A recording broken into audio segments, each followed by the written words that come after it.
नमस्कार, सुप्रभात. रामप्रहरी. रामप्रहरी शीर्षक आहे चिंतनाचं निष्कलंक पुनीत ब्रह्म, म्हणजे निर्दोष पवित्र ब्रह्म, निष्कलंक पुनीत ब्रह्म. पंच उषकाली पुनीत मौनात तो, म्हणजे आपला साधू हरवलेला प्राध्यापक तिथेहून विचारतात, आपण तर ब्रह्मात हरवलेले मिटलेले परमपवित्र ब्रह्मासारखे तेजाळलेले दिसत आहात. असे आपण काय जाळता आणि ते ब्रह्म म्हणून ते जाळता? असे आपण काय जाळता आणि ते जाळता? नेमकं काय जाळता? तुमच्यातलं काय नष्ट करता आणि ब्रह्म म्हणून तुम्ही तेजाळता, अधिक भव्य दिव्य विलक्षण प्रतिभाशाली होता आणि तसे आम्हाला दिसताही. आता तो ऐका, तो साधू म्हणतो ऐका. आणि छांदोग्य उपनिषद अध्याय 7 खंड 24 मंत्र 1 पहिल्यांदा तो संस्कृत तो हे सांगतो, मंत्र सांगतो, नंतर अन्वय सांगतो, मग पुढे आपण नेहमीच्या गद्यात पद्यात अर्थ बघू. यत्र नान्यत पश्यति नान्यत शृणोति नान्यत द्विजानाति स भूमाथ यत्रान्यत तत् पश्यत तन्यत शृणोत्य द्विजानाति तदल्पम यो वै भूमा तदमृतमव यदल्पम तन्मर्त्यम स भगवः कस्मिन् प्रतिष्ठित इति स्वे महिम्नि यदि वा न महिम्नीति न महिम्नीति. अन्वय.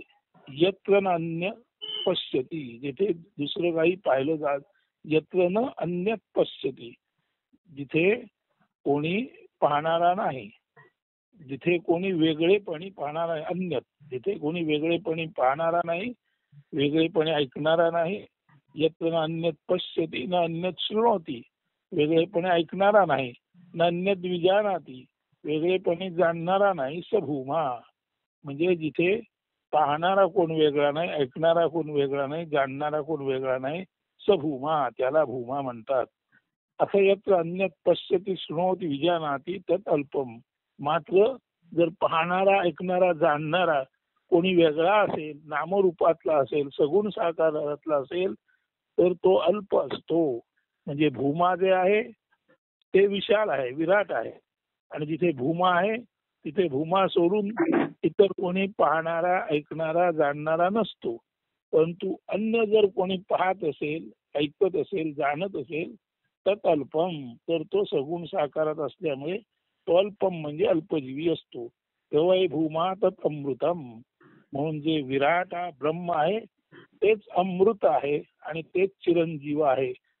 असं यत् अल्पम तत् मर्त्यम, म्हणून भूमा आहे ते अमृतम आहे आणि जे अल्प आहे ते स्वाभाविकपणे मर्त्य आहे. स भगवा कस्मिन प्रतिष्ठिता इति नारद. पुढे नारद विचारतात सनत कुमारांना, अहो भगवान, कस्मिन प्रतिष्ठिता, हे ब्रह्म कशाच्या आधारे प्रतिष्ठित झालेला आहे?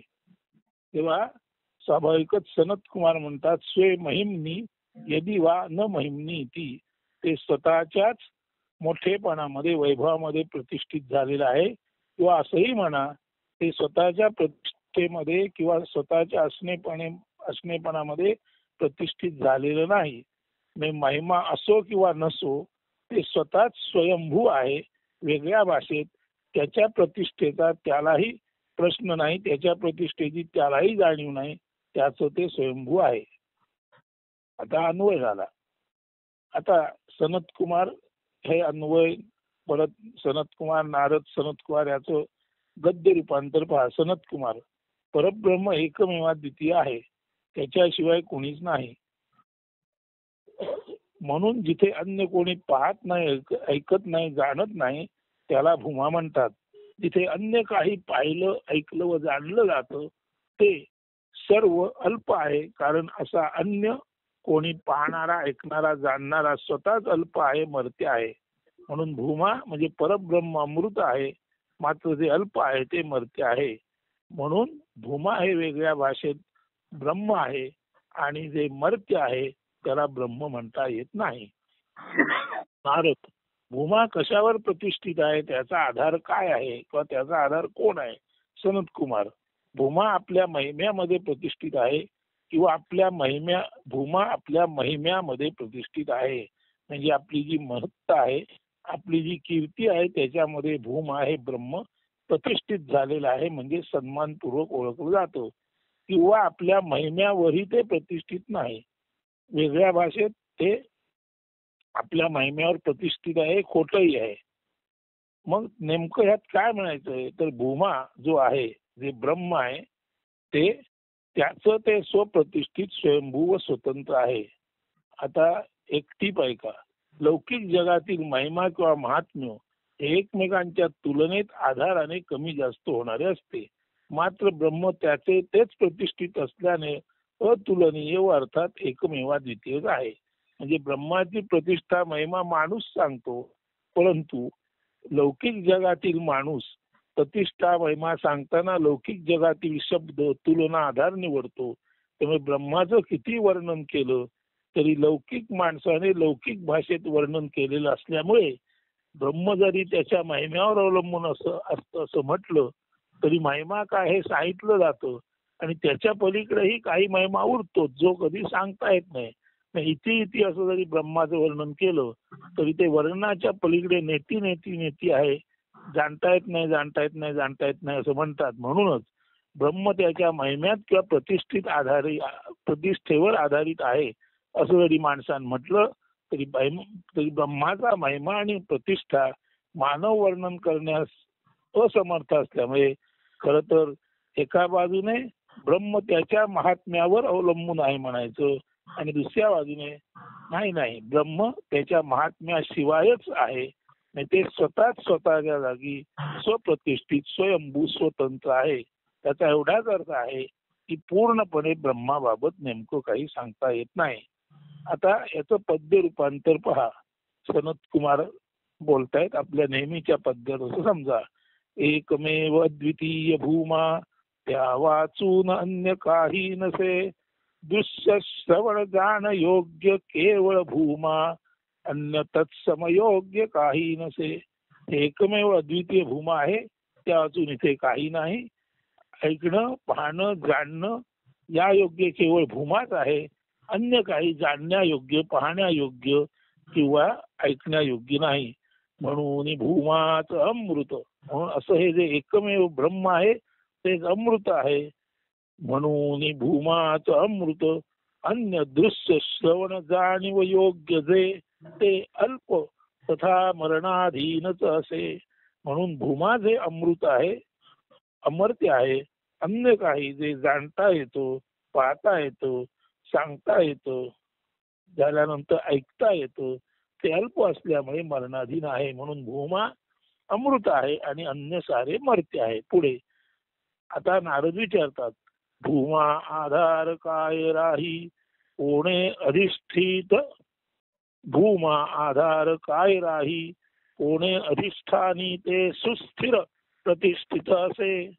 या भूमाला आधार काय आणि कोणत्या पायावर ते सुस्थिर प्रतिष्ठित आहे. नारद पृच्छा करीती, अशी नारद विचारणा करतात. तेव्हा सनत कुमार त्वरित उत्तर त्या देती. तेव्हा सनत कुमार त्वरेने त्याला उत्तर देतात, सो महिमाधारित प्रतिष्ठित भूमा असे वा तसेही ते नसे. हे भूमा आहे ते स्वमहात्म्यावर स्वमहिम्यावर आधारित आहे, प्रतिष्ठित आहे, किंवा स्वमहिमा रूपी पायावर ते अधिष्ठित आहे असे एका बाजून सांगतात. आणि परत लगेच म्हणतात, नाही, तसंही म्हणता येणार नाही. ते तर त्याचे ठाई स्वयंभू स्वतंत्र स्वप्रतिष्ठित त्याचे ते एकलत्वे असे. कारण त्याचा महिमा माणूस सांगणार, माणूस मर्त्य आहे. त्यामुळे माणसाचं सांगणं हे तितक्याच दर्जाचं म्हणजे मर्त्य आहे. म्हणून एका बाजून ते म्हणतात स्वमहिमाधारित प्रतिष्ठित भूमा असे. सनत कुमार सांगतात, स्वतःच्याच महिम्यावर, स्वतःच्याच महात्म्यावर, कीर्तीवर भूमा आधारलेलं किंवा प्रतिष्ठित झालेलं आहे, किंवा स्वतःच्याच कीर्तिरूपी पायावर ते वसलेलं आहे. आणि लगेच म्हणतात छे तसंही नेमकेपणे सांगता येत नाही. आणि पुढे म्हणतात, ते तर त्याचे ठाई स्वयंभू, ते त्याच्या जागी स्वतः निर्माण झालेले स्वतंत्र, त्याच्याच तंत्राने सर्व चालणारे, स्वप्रतिष्ठित, स्वतःच स्वतःशी प्रतिष्ठित असे, त्याचे ते एकलत्वे असे. सारा ब्रह्म स्वयंभू आहे, स्वप्रतिष्ठित आहे, स्वतंत्र आहे. त्याचे जरी आपण वर्णन करू गेलो तरी मर्त्य मानवाने केलेलं वर्णन मर्त्य, आणि ब्रह्म अमर्त्य असल्यामुळे त्याच्या प्रसिद्धीबाबत किती आपण बोललो तरी खरे तर ब्रह्म हे स्वयंभू आहे, स्वतंत्र आहे, आणि त्याचं ते स्वप्रतिष्ठित आहे. आता हा जो झाला तो अध्याय 7 खंड 24 मधील मंत्र 1 झाला. आता खंड 24 मधील मंत्र 2 आणि खंड 25 मधील मंत्र 1 याचं आपण संस्कृत न पाहता एकदम त्याचं मराठी पद्य रूपांतर पाहतोय. ते सारांशाने असं आहे. सनत कुमार ब्रह्माचे असेही वर्णन करतात. लौकिक जगी महत्ता प्रतिष्ठा स्वभिन्न अन्य तुलनेत ये तुहिता. लौकिक जगामध्ये महत्व प्रतिष्ठा ही स्वभिन्न आपल्यापासून वेगळ्या असलेल्या अन्याच्या तुलनेत तुलना केली जाते. लौकिक जगामध्ये एखाद्याचं महात्म्य प्रतिष्ठा कीर्ती सांगायची झाली तर त्याची तुलना इतराच्या महात्म्यामध्ये झाल्यानंतर प्रतिष्ठेमध्ये किंवा त्याच्या गुणाधारे केली जाते. म्हणून लौकिक जगात जी महत्ता आहे, प्रतिष्ठा आहे, ती स्वभिन्न स्वतः वाचून अन्याच्या तुलनेत केली जाते. लौकिक जगी महत्ता प्रतिष्ठा स्वभिन्न अन्य तुलनेत ये तुळिता. अन्यांच्या तुलनेत लौकिक जगातील कीर्ती प्रतिष्ठा तोलली जाते. परंतु ब्रह्म तुलनीय आहे, म्हणून ब्रह्मपरी स्वठाई त्याचे ते. परंतु ब्रह्म तर त्याचे ठिकाणी ते स्वप्रतिष्ठित एकमेव केवळ नये तुहिता. म्हणजे लौकिक जगी महत्ता प्रतिष्ठा स्वभिन्न अन्य तुलनेत ये तुहिता. लौकिक जगातील महत्ता प्रतिष्ठा स्वतःपासून भिन्न असलेल्या प्रतिष्ठेशी महत्वाशी तुलना त्याची केली जाते. परंतु ब्रह्म स्वतः स्वप्रतिष्ठित एकमेव असल्याने ते तुलना करता येत नाही. म्हणून या दोन ओळी नीट ऐका. लौकिक जगी महत्ता प्रतिष्ठा स्वभिन्न अन्य तुलनेत ये तुळिता. ब्रह्मपरी स्वठाई त्याचे ते स्वप्रतिष्ठित एकमेव केवळ न ये तुळिता. ते केवळ एकमेव असल्यामुळे त्याची तुलना करता येत नाही. आता हे ब्रह्म कुठे आहे? जसं अथर्व शीर्षात म्हटलेलं आहे तसं ते वर्णन आहे. ऊर्ध्व अधर पाठी पुढे डावी उजवीकडे जे जे दिसे ते केवळ ब्रह्मचे असे. तो पश्चातात पुरस्तात उत्तरातात दक्षिणातात. हे जे गणपती अथर्व शीर्षातलं वर्णन आहे ते ब्रह्माचंच वर्णन आहे. इथेही या याच्यामध्ये छांदोग्य उपनिषदामध्ये इथेही हेच म्हटलेलं आहे. ऊर्ध्व अधर वर आणि खाली, पाठी पुढे, पाठी आणि पुढे, डावी उजवीकडे, म्हणजे वर खाली पाठी पुढे डावी उजवीकडे जे जे दिसतं ते केवळ ब्रह्मच आहे. ऊर्ध्व अधर पाठी पुढे डावी उजवीकडे जे जे दिसे ते केवळ ब्रह्मचे असे. श्रुती आदेश ज्या अहंकार वदती तो हाची असे. असे ते सारे भूमाची असे. श्रुती आदेश, श्रुतीमधील उपदेश आहे त्याला अहंकार म्हणतात. म्हणून श्रुती आदेश ज्या अहंकार वदती, श्रुतीने जो उपदेश दिलेला आहे ज्याला अहंकार असं म्हणतात, त्या अहंकारानुसार श्रुती आदेश ज्या अहंकार वदती तो हाची असे. असे ते सारे भूमाची असे. श्रुतीतील आदेशानुसार उपदेशानुसार ज्याला अहंकार म्हणतात त्याच्यानुसार जे काही आहे ते सारे भूमा म्हणजे परम विराट ब्रह्मच आहे. मग असा हा भूमा आहे त्याला वेगवेगळ्या शब्दात म्हटले जाते, वर्णिले जाते, परंतु तो एकच आहे. भूमा ब्रह्म आत्मा परमात्मा अलौकिकत्वे बहुनामी परी एक नामी भूमा. म्हणून अलौकिक असलेलं हे जे भूमा आहे, ब्रह्म आहे, आत्मा आहे, परमात्मा आहे, ते अलौकिकत्वे, ते अलौकिक रूपाने बहुनामी वेगवेगळ्या नामात सांगितलं गेलं, वर्णिलं गेलं, परी एक नामी भूमा. तरी त्याचं एक नाव एकमेव नाव भूमाच. आणि असा हा जो भूमा आहे तो स्वरमाण होई स्वक्रीडित, असा हा भूमा किंवा असा हा जो ब्रह्मरूप झालेला असतो तो स्वरममान होई स्वक्रीडी, स्वतःच स्वतःमध्ये रममाण होतो आणि स्वतःच स्वतःशी खेळ खेळतो. तव तोची, असा जो ज्ञानी स्वरममान होतो आणि स्वतःच स्वतःशी खेळ खेळतो तेव्हा तोची असा ज्ञानी स्वराट सम्राट महाराज एकत्वे भूमा, तेव्हा तो स्वराट स्वतःच स्वतःशी विराट असलेला, सम्राट असलेला, महाराज असलेला एकत्वाने भूमाच असतो. भेद दृष्टी अल्प असे, परंतु जी भेद दृष्टी आहे, माझं तुझं करणारी दृष्टी आहे, ती अल्प दृष्टी आहे. भूमा विराट दृष्टी आणि ब्रह्म ही विराट दृष्टी आहे. म्हणून भेद दृष्टीने जे आहे ते सर्व अल्प आहे. भूमा विराट दृष्टी दर्शन असे, अपरोक्षत्वे स्वानुभवू सके, जरी तो स्वपित परब्रह्म भूमा. म्हणून भेद दृष्टीने ही अल्प आहे, परंतु भूमा दृष्टीने विराट दृष्टीने दर्शन घेतले असता, अपरोक्ष स्वतःचा अनुभव घेतला असता, असा जो कोण आहे तो स्वपित परब्रह्म भूमा. स्वपित स्वतःच स्वतःला गिळून टाकलेला तो स्वतः भूमा म्हणजे ब्रह्म असतो. आता हे अर्थ सांगून झाला. आता नुसतं पद्य आहे का? लौकिक जगी महत्ता प्रतिष्ठा स्वभिन्न अन्य तुलनेत ये तुळिता, ब्रह्मपरी स्वठाई त्याच हेते, स्वप्रतिष्ठित एकमेव केवळ न ये तुळिता, न ये तुळिता. ऊर्ध्व अधर पाठी पुढे डावी उजवीकडे जे जे दिसे ते केवळ ब्रह्मची असे. श्रुती आदेश ज्या अहंकार वदती तो हाची असे, असे ते सारे भूमाची असे. भूमा ब्रह्म आत्मा परमात्मा अलौकिकत्वे बहुनामी, परी एक नामी भूमा. स्वरममान होई स्वक्रीडी तव तोची, स्वराट सम्राट महाराज एकत्वे भूमा. भेद दृष्टी अल्प असे, भूमा विराट दृष्टी दर्शन असे.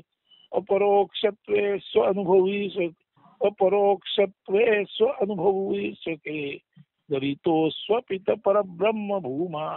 जो अपरोक्ष दृष्टीने म्हणजे ज्याला डायरेक्ट परसेप्शन म्हणतात, असा जो डायरेक्ट परसेप्शनने स्वतः स्वतःला अनुभवतो, तो स्वतःच स्वतःला पिऊन टाकतो, गिळून टाकतो आणि ब्रह्मच ब्रह्माला खाऊन ब्रह्मत्वे उरते, असा जो असतो तो भूमा विराट दृष्टीचा ज्ञानी असतो. आणि भेद दृष्टीचा जो अल्प असतो त्याला मात्र ब्रह्म समजू शकत नाही. स्वपित किंवा स्वपिती म्हणजे स्वतःच स्वतःमध्ये विरघळून गेलेला, गिळला गेलेला, खाल्ला गेलेला, स्वतः स्वतः पिऊन टाकून मोकळा गेलेला, मी मज खाई, मी मज गिळी, मी मज पी, मोकळा स्वतंत्र होऊन ब्रह्मरूपे ब्रह्मगान करी. म्हणून हा जो मी आहे तो अपरोक्ष ज्ञानावर गेला की मी मीला खाऊन टाकतो, मी मीला गिळून टाकतो, मी मीला पिऊन टाकतो आणि स्वतःच स्वतःला गिळून पिऊन खाऊन मोकळा झाल्यानंतर स्वतंत्र होऊन तो भूमा म्हणून ब्रह्मरूपे ब्रह्मगान करी. भूमारूपे भूमेचं कौतुक करतो, भूमाचं ब्रह्माचं ब्रह्मगान करतो. यालाच ऑटिझम म्हणजे स्वरममानता असे इंग्रजीत म्हणतात. झोपेत आपण स्वपिती म्हणजे स्वरूपाला प्राप्त होतो. गाढ झोपेत जेव्हा आपण आपली इंद्रिये, आपलं स्थूल सूक्ष्म शरीर झाल्यानंतर स्थूल देह, सूक्ष्म देह, कारण देह, त्रिगुण सर्वच विसरतो, नवे आपलं नाव विसरतो, मी माझे पण विसरतो, तेव्हा खऱ्या अर्थाने गाढ झोपेत आपण स्वपिती म्हणजे स्वतःच स्वतःला गिळून टाकून आपल्या स्वरूपाला प्राप्त होतो. परंतु गाढ झोपेतली ही स्वप्रीती म्हणजे गाढ झोपेत आपण आत्मा असणं ही जी काही गोष्ट आहे त्याची अनुभूती घ्यायला तिथे मी नावाचा जाणणारा नसल्यामुळे गाढ झोपेत जरी आपण स्वप्रीती म्हणजे स्वरूपाला प्राप्त झालो तरी झोप हा तमोगुण असल्यामुळे तेव्हा आत्मसाक्षात्कार झाले असे म्हणता येत नाही. त्याच तऱ्हेने जागेपणीही तेव्हा जागृत अवस्थेत सुद्धा जो स्वतःला मी माझे विसरून जातो आणि देह मन भाव टाकून उन्मनी होतो, तेव्हा अशा तऱ्हेने जो समत्वाच्या अधीन होतो तो खरा तर स्वरत स्वरममाण स्वपित असतो. स्वपित म्हणजे जागृत स्वपिती, म्हणजे जागेपणीच स्वतःला गिळून टाकणे, याला ब्रह्मसमाधी म्हणतात. आता सारे जे या स्वपितीत होते ते कसे होते ऐका. मी मज मेलो, मी मज व्यालो, मी मज खातो पितो गिळतो, मी मला मेलो, मला मी जन्माला घातले, मी मज खातो पितो गिळतो, मी मला खाऊन टाकलो, पिऊन टाकलो, गिळून टाकलं, म्हणजे स्वपिती झालो. गिळल्यानंतर मी मज मरतो, मी मला मेलो, आणि मी मला मेलो आणि परत मी मला जन्माला आलो. मी मज मेलो, मी मज व्यालो, मी मज खातो, मी मज पितो, मी मज गिळतो, मी मज मरतो, मी मज जन्मा येतो, हर क्षण आत्मरमण, मरण जनन केवळ क्रिया. म्हणून हर क्षण रमण होणे, हर क्षणी आत्मरममानता, म्हणजे हर क्षणी मरण, म्हणजे हर क्षणी जनन, ही केवळ क्रीडा आहे. आत्मक्रीडा ही केवळ आत्मक्रीडा आहे. हर क्षण जन्म मृत्यू पुनर्जन्म, प्रत्येक क्षणी जन्म आणि प्रत्येक क्षणी मृत्यू, म्हणजे प्रत्येक क्षणी पुनर्जन्म. ज्ञानातून पुढे पुढे जात, ज्ञान जाणते पणात. प्रत्येक पुनर्जन्मात पाठच्या ज्ञानातून पुढे पुढे जातो आणि ज्ञान अजाणतेपणात मावळते. ज्ञानी अजाणता होई, ज्ञान अजाणतेपणात मावळलं की ज्ञानी अजाणता होई, की ज्ञानी स्वतःला वेगळेपणे ओळखू शकत नाही. होई अजाणता ज्ञानी, ज्ञानी स्वतःला वेगळेपणे ओळखू शकत नाही. मी ज्ञानी अजाणता होतो, आणि असा जो अजाणता असतो तोच खराखुरा ज्ञानी असतो. सतत पुढे पुढे जाणारा बृहत, सतत वाढता पुढता, सतत वाढता पुढता, सतत पुढे पुढे जाणारा, पुढतेपणी सरणारा, न मागुता फिरत, पाठी न फिरता, केवळ अवर्णनीय भूमा विराट.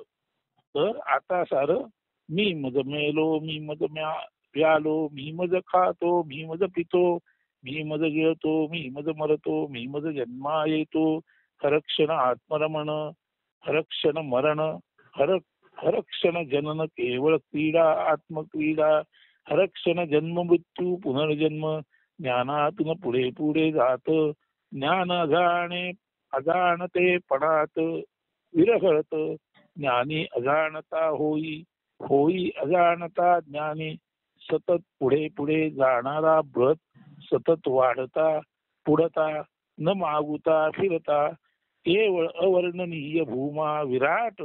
तरीही सारे शब्दच, हे सर्व सांगून झालं तरी तो म्हणतो तरी सुद्धा हे सारे शब्दच आहेत. केवळ सारे निशब्द पुनीत मौन. आणि हे शब्द टाकल्यानंतर तुम्हाला जे माझं दर्शन झालं त्याला तुम्ही म्हटलं केवळ सारे निशब्द पुनीत मौन. केवळ ब्रह्ममुखेपणी स्पंदित आहे असं जे तुम्हाला माझं दर्शन झालं तेच हे ब्रह्म, हे पुनीत मौन. यालाच म्हणतात ब्रह्म म्हणजे अत्यंत पवित्र मौन. प्राध्यापक हे सर्व ऐकून अचंबित होऊन स्वतःच निरंजन मौनात ब्रह्मत्वे उरतात. निरंजन म्हणजे एकटेपणे. प्राध्यापक हे सर्व पाहतात, त्याने सांगितलेलं ऐकतात आणि बघता बघता ते स्वतःच निरंजन मौनात म्हणजे पवित्र मौनात जाऊन ब्रह्मत्वे उरतात, ब्रह्म म्हणून उरतात. म्हणून या चिंतनाचं शीर्षक आहे निष्कलंक पुनीत ब्रह्म. तर श्रोते हो, हे सर्व नीट समजून घ्या. अजून ब्रह्माबद्दल गमतीदार गोष्टी पुढे काय सांगितल्या जाणार आहेत. यातला मतितार्थ एवढाच आहे, जेव्हा मीपणाला मरतो, जेव्हा मीपणाला मरतो, जेव्हा व्यक्ती आपल्या व्यक्तित्वाला मरते, जेव्हा व्यक्ती आपल्या वेगळेपणाला, पृथकपणाला, भिन्नत्वाला मरते. म्हणून जेव्हा भिन्नत्व नष्ट होतं तेव्हा अभिन्नतेने जे उरतं ते सारं भूमा म्हणजे ब्रह्म असतं. आणि खरे तर प्रत्येक जीव ब्रह्म आहे. याचा अर्थ असा आहे, जीव हा वेगळेपणी स्वतःला जोपर्यंत समजतो तोपर्यंत तो जीव असतो. जीव स्वतःला अभिन्नतेने पाहतो तेव्हा जीव हाच शिव असतो. म्हणून म्हणून अंतरंगातला जो शिव आहे तो बाहेर जरी जीव व्हावे नांदत असला तरी जेव्हा जीवाला आपण शिव आहोत त्याचा पत्ता लागतो तेव्हा जागेपणी जीव मरतो आणि जागेपणी तो शिव म्हणून उरतो. यालाच म्हणतात शिव भूत्वा शिवम यजेत. शंकर बनून शंकराची आराधना करा. शंकराची प्राप्ती करायची नसते तर शंकर पूजणारा शंकरामध्ये सायुज्य व्हावा लागतो. जो पूजा करणारा आहे, जो साधना करणारा आहे तो आपल्या साध्यामध्ये नष्ट व्हावा लागतो. त्यालाच म्हणतात ब्रह्मसायुज्यता. म्हणून परत एकदा दिवाचे द्वारी उभा क्षणभरी तेणे मुक्तिचारी साधिला. त्यातला उभा शब्द उभे आयुष्य म्हणजे अखंड अशा अर्थी आहे. देवासमोर जर एक क्षण पूर्णपणे उभे राहिलात म्हणजे देवाच्या पुढे एक क्षण पूर्णत्वाने तुम्ही देव म्हणून होऊन गेलात तर स्वाभाविकपणे त्या सलोकतेत म्हणजे देवलोकात जाता जाता समीपतेत देवाच्या सिंहासनाजवळ तुम्ही पोचता.